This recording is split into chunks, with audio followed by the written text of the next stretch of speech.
immediately. So one thing after the other, people are starting to show up. Then several trauma patients, clients that, I can share stories about, that have then family members, friends, new Instagram work. It's working. People are coming, and I welcome everybody, because I really think that it is so extraordinary to see transformation happen in people. It's an extraordinary experience for myself. And every time I have tears in my eyes when I see it. I did, when we first connected, and then I went and I looked at your website and I looked at your Instagram and your videos, and I saw the Fox News interviews and whatever. And even just to see the kind of unveiling of the broadcaster as she was, right? She was leaning against, and she was like, I know that I'm working right now, but at the same time, there was this thing that was happening within her spirit that was undeniable.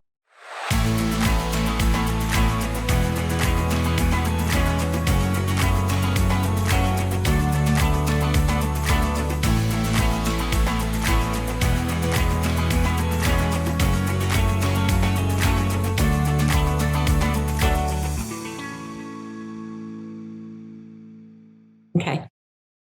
Hello, everyone, and welcome back to Thrive with Sharon podcast. As always, I love the people who I have been able to invite to come on this podcast. And today is no exception. I have Sabine, and I'm going to do my best, Niederberghaus. And she is like, it's really funny. We connected because of our mutual, Sabine's new friend and a friend of mine, Amberly Lago. And you connected the Secret Knock. And I immediately saw you in your program. And I said, oh my gosh, we have to have a conversation about this. People need to know more about, it's kind of like equine hippotherapy, but taken to a whole different level. So you are the founder and owner of Equine Leadership Program that's located in Topanga, which is in Malibu, California. We were just saying before we started recording how I was just there 2 weeks ago, and I'm so sad that we connected now, because I totally would have come to visit, but this just gives me incentive to come back again and visit you. So Sabine, I'm so excited to have this conversation. I want to welcome you to the show. Thank you. And I'm excited as well. And I can tell you that now you have a real reason to come back here. Okay. Yes, I do. I did before, and I definitely do now to come sooner. That's for sure. And I've already started to just through your videos and through your pictures, your horse's Regalito. Oh my gosh, he's just has my heart already. But I would love to know more about how you landed where you are, and what created the passion in your heart to create this program, and tell me more about it. Well, the passion was probably created when I was 4 years old. When I got my first pony in Germany, my parents, my father was always a horse lover. My grandpa was a horse trader between Holland and Germany in the old times. And my dad was helping him from young age on. And when I was 4, I got my first pony, Blondie. My sister was 4 years older than I was, and she already was riding dressage on these, really well-bred ponies, like Welsh-looking ponies today, looking like little warm blood, so to speak. And Blondie was my soulmate from day one. She was actually a Palomino with a little bit of a darker mane, and she was looking a little bit like a Mustang. She had a dark stripe on her back and a white stripe in her face. And she was the love of all my friends at the time. And anyway, she guided me through my childhood, so to speak, until I was 12. Shared every moment with her. I would sneak out of the house at night and crawl in the stall and sleep with her. And I mean, you cannot believe it. And I never wanted to be the competition girl, although we were driven to do that by my dad, and my sister loved it. I was the one that wanted to ride in the forest, and my grandpa would make me bows and arrows, and I would play cowboys and Indians. And so that was always my dream. And so when I grew older, I said, I'm going to go where the cowboys and the Indians were. That's to start my story, how I came to America, right?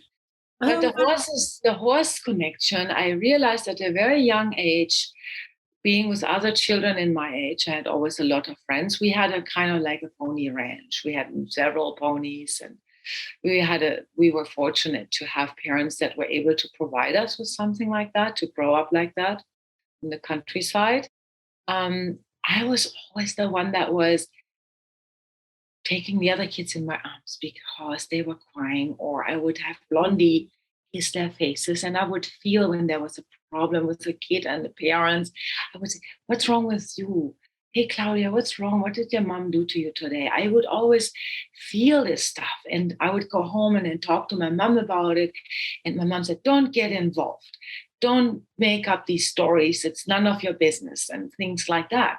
So it was kind of suppressed.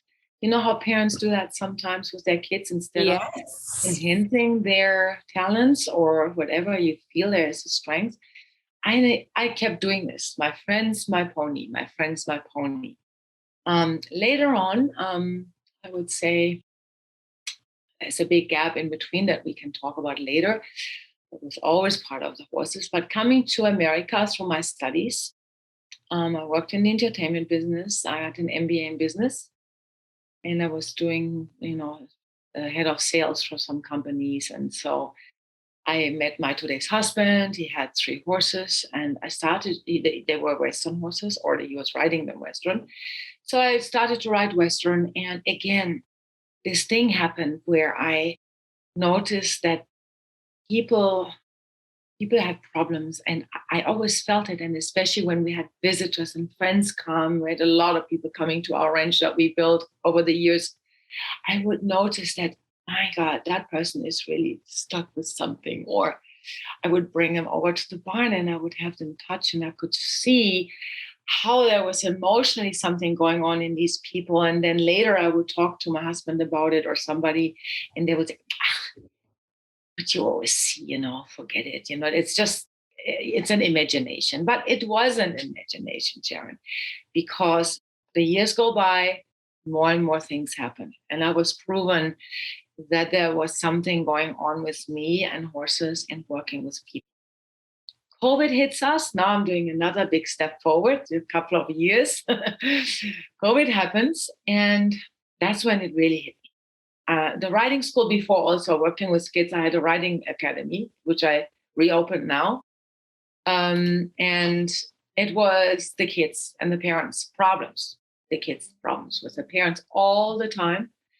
Communication issues, lying, not being able to say the truth, fear, right? Anxiety, stress. Mm-hmm. Little children, where you think that because they're much more pure than we adults are, that wouldn't happen, but it was present. So in my school, some of these kids transformed into different kids, and I would get feedback from their counselors that they were going to, or their parents were going through divorce. The counselor would say, my God, what are you doing with this girl? She's changing into a different young creature. Mm-hmm. So another sign for me to do this, right? And then in COVID, adults that I was dealing with on the phone, Zoom meetings, and I was working a little bit in real estate at the time, and also doing seminars. I realized how scared people were, and how much they were fearing this whole world, how everything was changing. And I said, I'm going to do something about this. I need to change. I need to be part of helping people. I need to make a difference in this world. I set that mind at the beginning of COVID. At the end, my plan was in my head. I started. I did it. Developed the website, and it's very new. It's new on paper. It's new in the media. It's new in the marketing, but it's already in my system for 40 years, probably. Yeah. Yes. I completely relate to what you're talking about, and I resonate with what you're saying. And I have to go back to just something that you said, the visual of it's almost every young girl's dream, and I'll say every young person's dream. It was definitely this young girl's dream to have a pony that you could sneak out and then go and snuggle with at night and sleep with. I mean, just that vision of being able to do that. What a gift. What a gift. So I just had to circle back to that because that's so special. That's definitely something that not everybody is able to do. Especially now more than ever. It's just the proximity is not always as easy as being able to do that. But Absolutely. I want to get into something that you said that I found also in my own life, and which led me into what I'm doing now, which is that there is just this thing I think that horses, they're so sensitive, and not in a sensitive like, oh, you're too sensitive or you're skittish or whatever, but more like they're just attuned, right? They are naturally very intuitive beings. And I know I'm preaching to the choir here. However, they really do tend to attract people who speak more in terms of energy than they do anything else, right? Or are struggling with their own energy and know that this is kind of a place for them. And, so for me, when I was a professional equestrian in another lifetime ago, and for many years. And what I noticed over and over and over again was this kind of, this feeling of there was always some sort of trauma, right? That somebody was experiencing or had experienced in their life. And being with me and our family, our barn family, the horse family, and then also the horses was so therapeutic. And it really allowed it like this birthing of these opportunities for healing on levels where they never ever would have been able to have, or maybe it would have been harder to find. Let's not say never ever would have. So for me, that's the reason why I decided to further my education and holistic psychotherapist and all of the healers and all of that stuff that I'm doing. But I love the turn that you took with it, because it's you're speaking into the same thing that I felt over and over and over again as well, which is there is this connection, there is this communication that can occur that people need. And their horses are our best teachers, right? So how is it that you found and curated your own horses, or did they find you? And then what was from the point of like, okay, I want to start this to now, how has that been received? And tell me more about that. Well, my horses and we found each other in a way. That's a long story, and I don't want to go into that. That's all on my webpage, the stories about my horses. But they're very, very special horses in a way because of where they come from. They're from, I want to get into that a little bit. They come from Spain, from Portugal, from Brazil, and from France. So I have a whole international crew. I'm always making a joke about that. One speaks French, one speaks Spanish, the other one speaks, But their breed, the Lusitano, are pretty trustworthy horses. They how do I say, they don't spook so easily. Of course, it depends on how were they brought up, were they mistreated. They come from the same person. I buy them from the same person. He's a friend of mine from Portugal, who actually buys them as stallions, trains them at young age for the Portuguese bloodless bullfights. It's not the bullfight that we think of where the animals are bleeding and the terrible. I do not support this. I want to make that very clear. The Portuguese bullfight is about horsemanship. So these horses are trained to force level dressage, which I love that. And having come from warm bloods, it's so much easier to ride them. You can put them away for 6 weeks, get on them, and they still do a piaffe and a passage, and they don't bug you off, and they don't spook. And you can ride them on the 4 or 5 if you have to, because they just trust you when you have built up that relationship with them. So I have visited a lot of his horses, and I picked the few that I loved, and I brought them over here, and they are my guides. I've lost 2 or 3 already over the last few years from some unfortunate tragedies, mostly colic, because that's what we face here in California with the dryness. And as much as we do for them, it happens. Can you please repeat the second part of your question? Yeah. So once you decided to introduce this new program, then, how was it received and what does that look like now? It was received very well from day one when I started it. I immediately got feedback from people, and I got on the news pretty quickly, because one of the person that started to like my posts, which wasn't professionally done, I didn't have a team or anything, I just got that all later on, like down the road. There was a publicist that liked my postings, my horses, and I would post from the heart. I work with people, and I would put these posts out there. And she would just write to me and say, I love this kind of work, and look what I do. And she didn't want to get a job. She just did it because she didn't even have time to do it. But she contacted one person because she said, I want you. She came to work with me, invited her to do a session. She was mesmerized. She did contact one person, and I got on Fox Nationwide News right away because they loved it. Then Kim Caldwell, NBC. So one thing after the other, people are starting to show up. Then several trauma patients, clients that, I can share stories about, that have then family members, friends, new Instagram work. It's working. People are coming, and I welcome everybody, because I really think that it is so extraordinary to see transformation happen in people. It's an extraordinary experience for myself. And every time I have tears in my eyes when I see it.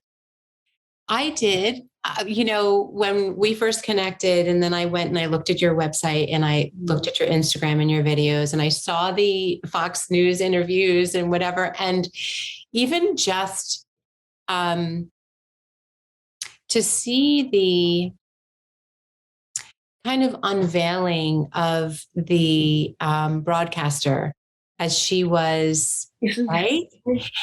She was leaning against, and she was like, I know that I'm working right now, but at the same time, there was this thing that was happening within her spirit that was undeniable. It was there. Yeah, it was there. And then may I mention something? So there were 2 of them, right? So the first one was the Fox News. She had never touched a horse in her life. And so she positioned herself in front of an empty stall, and she wanted to give the introductory text to the camera guy, and the sound guy. And I'm looking there, I'm standing there, I'm looking, and I said, this cannot be this way. So I said, come on, let's change this. So I got 2 horses, placed one on the left of her, one on the right. So they were like next to her like this. And that presence in the breathing, how the nostrils on her took all of her tension out of her hard face. And suddenly she changed, and she had this beautiful smile while she was saying what she had to say. And this entire segment was under that beautiful cloud. It worked. Just by doing that one thing, bring the horse in the picture. They were sniffing her, and she said, oh my God. It was great. It was great. It made the whole day.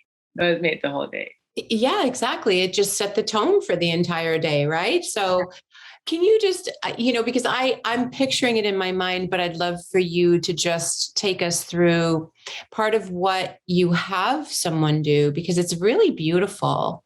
The connection. So it's not like you're just kind of putting somebody on top of a horse and then walking along the side of them and giving them a pony ride. It's like you are, my assessment is you are teaching others how to connect and communicate in a different language.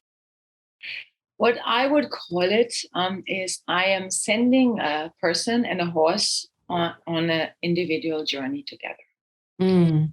I'm just the guider, the guiding person or the guidance around them.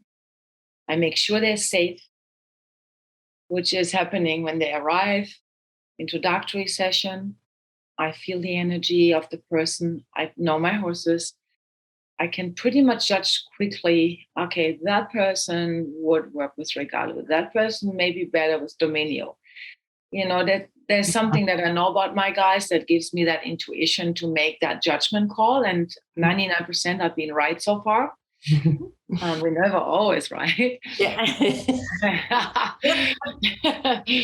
But it works. And then I, depending on what the person's history is, because everybody is different, right? So individual flexibility is asked. Individual flexibility I have to provide to that program to make it work. Same for the horses. The person that comes has to be able to listen and concentrate. That's all I'm asking, and tell the truth. I always say that. I always tell the truth. You know why? You know why, Sharon? I want to know why. You cannot mislead a horse. They know.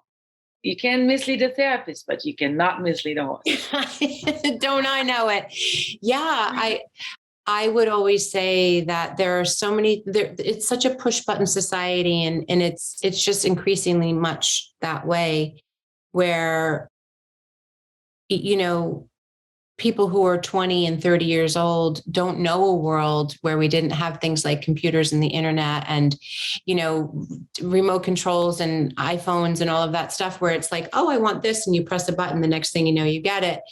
And I would always say that you cannot manufacture the relationship with your horse. You can't manufacture anything, right? You must figure out the dance. Mm-hmm. Exactly. So going back to what you were asking me, so I team them up with the horse, and then I explain, depending on what they know, what is their history, have they ever been around a horse, never seen a horse. So that's where I start. What I do to make it safe and to make the process work that has to follow, I explain the horse. I explain the horse. And I have my own theory about the horse, and that's how I explain it. I go into the anatomy, I go into the eyes, I go into, how do they feel us? How do they notice us? What are their senses like? How do their eyes work compared to ours? How does the nose, the smell, the taste work compared to ours? Because that's where everything happens. And then I go to the most sensitive part of their body, which is the stomach and the intestinal area, which the aligning happens with the breathing when we do our program. And so the whole thing starts to make sense once I get the horse moving with the person to go into a different area, away from the barn. We open up the field. We are not in a restricted area anymore. So the first 90-minute session, which in my eyes is the most important one of the whole program, it sets the foundation to everything that we do after that. A person leaves for having connected to a horse, having been able to touch, walk around, lead, not be fearful anymore, and guide the horse into a certain direction with the energy necessary to do that. Some people need a little more time than others, but that's how my goal is at the end of session number 1. So, and something mesmerizing happens during that session. When they align with the horse, and I'm not going to reveal my secret, when that happens, there's tears. 90% there is tears. And if there's no tears because the person is still hesitant to open up and let go, I ask them, share a story with the horse right now. When I see it happening, share something with the horse. Something, you had an argument with your husband last night, or your son didn't want to go to school, so you had a fight with him this morning.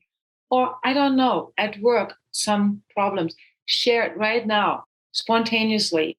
And I see that happen. I see it in the horse's face, and I see what the person does. And then if they don't cry by then I missed my purpose.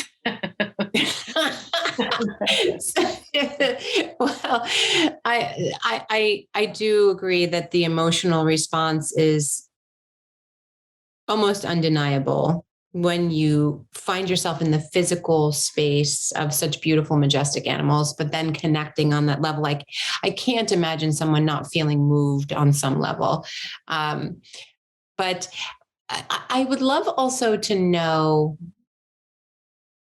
what is one of the more profound experiences that you've had? We were talking before we started about, some of the more profoundly affected human beings, right? Where there might be limitations to communication or something like that. Like, would you say that that is some of the more profound experiences that you have witnessed? Not that you have had yourself individually with the horse. Yeah, recently, a patient or client, not patient, a client came. She's my friend now. We became friends through this work. And I make differences between acquaintances and friends, but I feel like she's growing in my life as a friend because it's a very deep connection. So she had spinal surgery twice, 3 children. She was a horseback rider before, her pleasure riding, not competition. She was a fitness trainer as well, very aware of her body.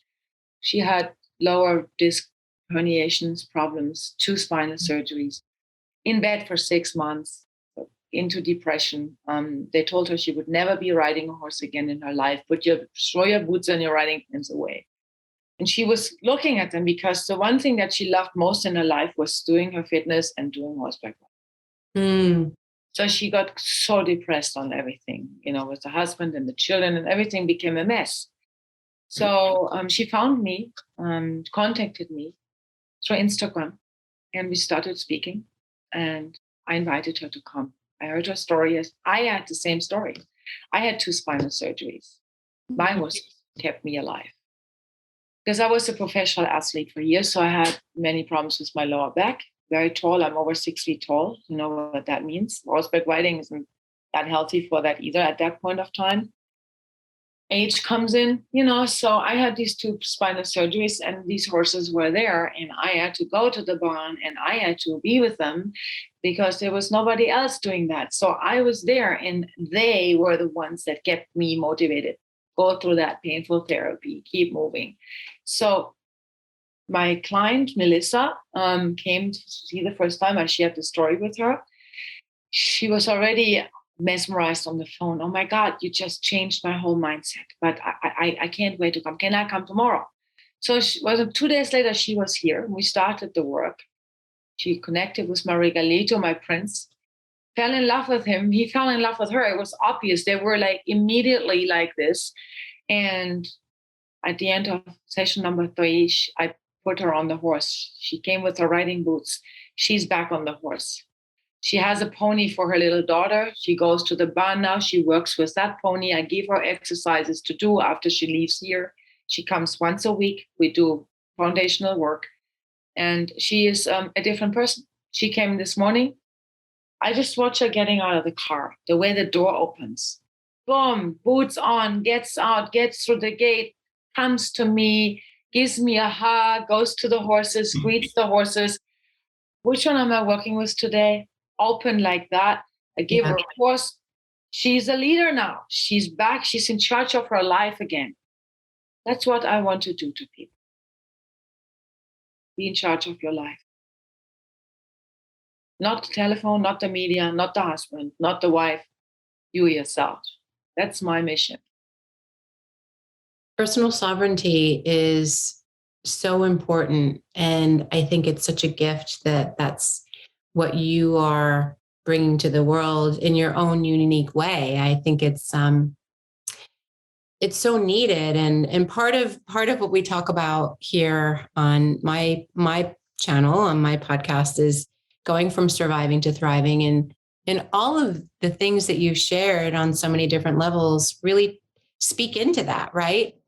I really am interested to hear what your thoughts are with regard to like the idea of surviving versus thriving, and what does that mean to you? When I hear it, first of all, I think of surviving is something I have to do that I don't necessarily like to do. Or maybe I'm not in the window that I should be at my best. I'm just surviving, So something is off. Something is off. It could be related to anything, your personal life, your business, whatever, family. And then the thriving is that you make a step out of that survival mode and you go and develop into something new. So that's what I understand. That's what I would say to you. If you came to me and you would say that, I would say, oh, I would love to do that because I need to change a little bit this and a little bit there. That's what I feel. And my horses and people that come to me, they're seeking that. I can feel it, that everyone that comes here wants to do some kind of a positive change, not knowing exactly what direction. It happens through that individual journey. But always what happens is a match because it happens through nature. Yeah. Can you speak into that a little bit more? It happens because the horses feel us, right? The horses have a pure sense. They're pure. They're always in the now. So the horses are related to when you walk in the barn, they know exactly how you feel because they smell your inner motivation, vibration. Our body smell is changed by our anxiety levels, by our stress levels, by our fear levels. So when you approach the horse, he already knows, oh, she's so full of stress. She's so full of anxiety. So we can mislead that horse. So in that moment, the horse makes the decision, what's wrong with that person without being judgmental. He just takes it in, or she, and there's a moment that is created. Now comes the person, and the person doesn't know anything about what's going on there, but receives that signal from the horse. It's either, I don't want you, or welcomes you. And when the person is sensitive enough and not, how do you say it, blocking anything, that language happens within a second. And there's nothing you need to explain. Yeah. That's what I always see happening. And when I witness that, that's the moment I say, wow, it's working. And I did not need to go to school for that because my school is my practice. And the practice is what taught me a lot. Doesn't mean that I won't go to school again and again. I always love reading. I love educating myself. I go online. I'm, doing things. I'm reading, and I enjoy everybody's wisdom about them because I can never stop learning about them and about what I do. Yeah, it's definitely infinite for sure. And I love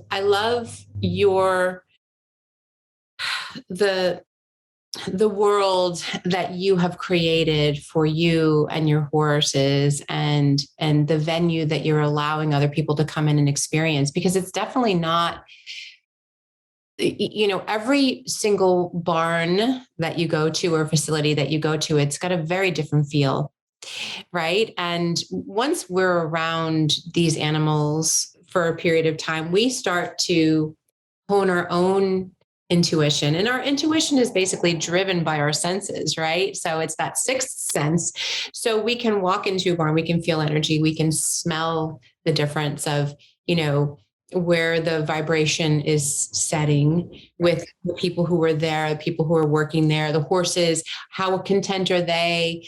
Is there inner conflict that they're starting to take on that might be their persons, And so I really agree with the fact that you cannot, you as the individual are in the practice of being prepared and are in the practice of expansion when you are just every single day allowing yourself to be open, like you had mentioned before. I love the fact that you mentioned the openness, the inner flexibility. Mm-hmm. It's not about, I'm going to come in and I'm going to be right.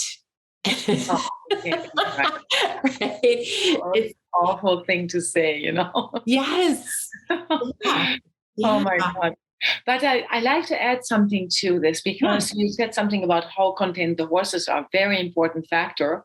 And I need to mention it to whoever listens to this, because the way I keep my horses, they are high-end horses. They're not cheap horses either. And I take the risk to have them live a free herd life during the day. They are on 4 acres and it's hilly up and down. So they are living like they're supposed to be living in nature. They do a morning work, then they have about 6 hours, 5 hours that they live that life. In the afternoon, we go back around, 3, 4, depending on the heat of the day. And then we work again. So when they come to work, they're always happy. They are never stressed. Now, imagine I put these horses into a barn where I have to board them with another 100 horses, constantly people and cars going in and out, tractors going by, staff changing every day. They have to focus on new people all the time. I'm sure they probably wouldn't be as content as they are now because they have their real beautiful paradise to live in.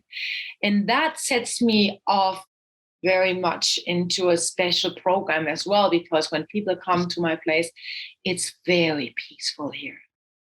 Mm-hmm. It's very peaceful. We're not getting disturbed, except maybe a coyote running up and down the mountain or the dogs coming and saying hello. But normally we are in total peace, and you hear the hawks screaming above in the sky. So this whole program is set in nature and it's happy.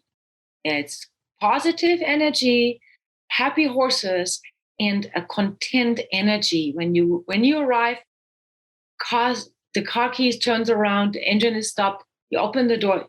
People always comment on that. My God, when I got out of the car, I felt that peace coming into me.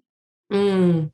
And that's why I'm probably loving what I do as well, because I'm fortunate where it is.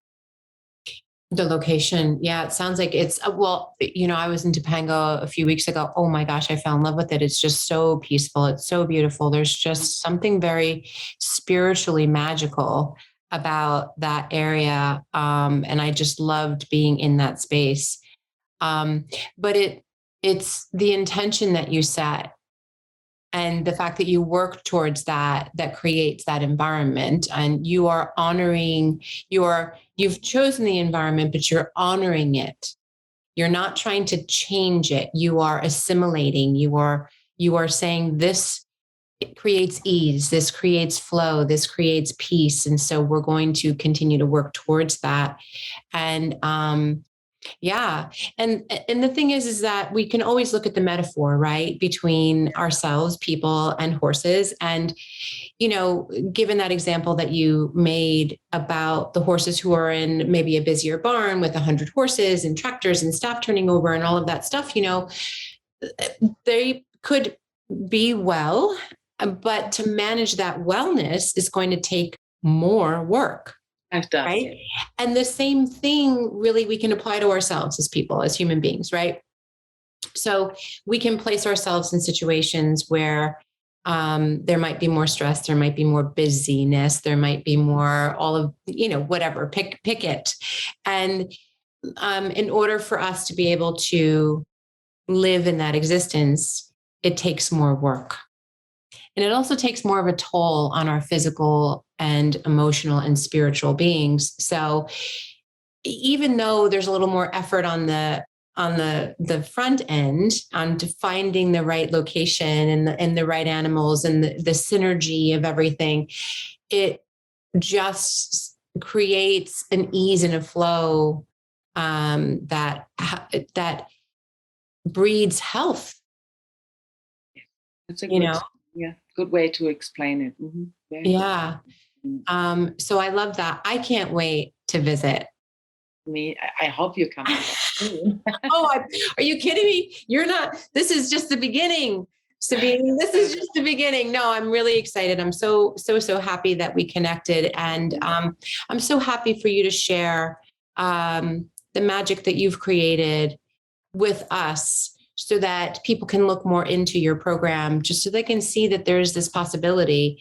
But also for all of the individuals who have been blessed to go through your program so far, I hope that they'll take a look at your Instagram page and all of the videos and your website to see, because it just takes watching and hearing and listening, and you can hear the breathing, you can feel the energy. It's beautiful. It's absolutely beautiful. So I'm so grateful that you came to join us today. I'm going to put all of your Instagram information down at the bottom of our podcast today. But is there anything that you would like to share at the end here? Just wanted to say thank you for giving me this opportunity, because it's wonderful to connect with a person that is so loving as you are and has also the history that we both had from, you being a young girl and me being a young girl with the first horse. So that is always, like, to me, it makes my day meeting a person like you. And although we haven't really smelled each other yet, not yet. we have looked into each other's eyes, and they tell a lot. So that's all I need to say. Thank you. I really appreciate that. Oh my goodness. And thank you so much. And it's been such a pleasure. As soon as I saw you, I was like, I'm reaching out to her. Yeah. We just know our people. We just know. So I'm just very, very grateful that you came to join today. And I wish you and your entire family, 4-legged and 2-legged, peace and love. Thank you. Same to you. Bye-bye. Bye-bye, Sharon. Take care.